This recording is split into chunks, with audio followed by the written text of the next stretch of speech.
You know the feeling. The sudden spike in your heart rate, the tightening in your chest, and the urge to look for any excuse to stay at your desk.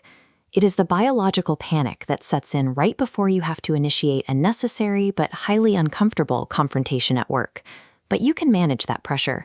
By following a structured 4-step framework, you can navigate toxic pushback, deliver your exact message, and maintain your professional standing throughout the interaction.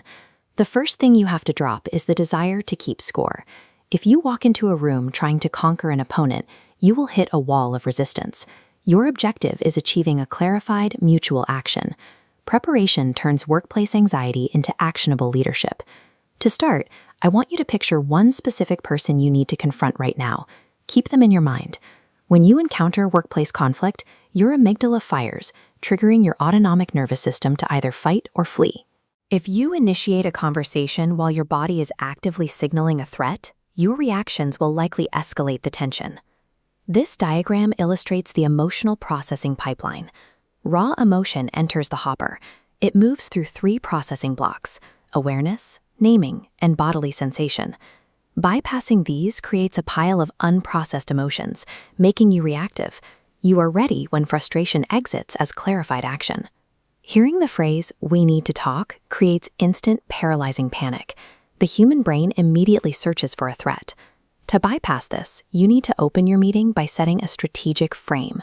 A frame is a 3-part script. First, you state the topic clearly. Second, you state precisely how you want the conversation to end, defining the destination before you begin. Finally, you secure their verbal buy-in, asking them to agree to the specific parameters set. Here is how that sounds in practice. I'd like to talk to you about the comments from yesterday's meeting, and I want to leave this conversation with the understanding that it won't happen again. Can we do that? If they resist that structure, lower the standard of your frame. Shift your goal to comprehension by saying, "I just want to walk away with a better understanding of what you meant. Can we do that?" Defining the exact end state of the discussion strips away their paranoia.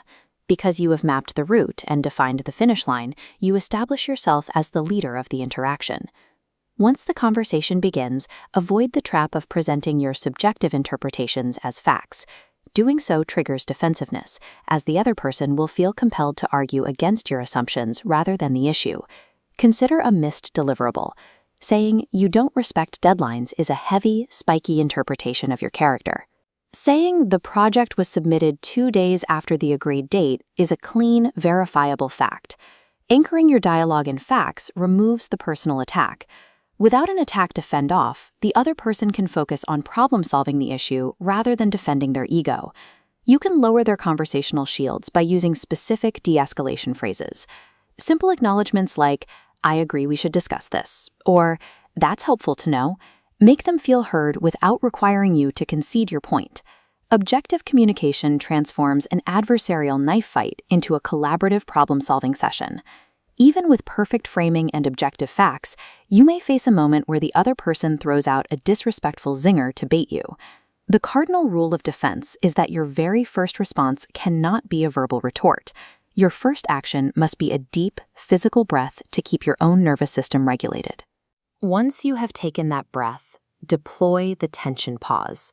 Meet their insult with complete silence. Hold that silence for 8 to 10 full seconds. In a tense room, that feels like a lifetime. This extended quiet space forces the aggressor to sit with their own behavior. Because most people feel compelled to fill a conversational gap, they will often hear the echo of their own words and begin to backpedal or apologize. You do not have to swing at every foul ball thrown your way. Refusing to strike back shifts the weight of the conversation to the person who remains unshaken, leaving the other party to manage the tension they created. Process your raw emotion first. Set a clear frame for the meeting, stick strictly to objective facts, and use the tension pause if you encounter disrespect. This toolkit allows you to walk into any room, navigate toxic pushback, and drive toward a productive resolution while maintaining your complete dignity. Look at your calendar for this week. Identify that one conversation you have been avoiding. Grab a sticky note and script out your 3-part frame today. Mastering the art of the uncomfortable conversation is more than a survival tactic.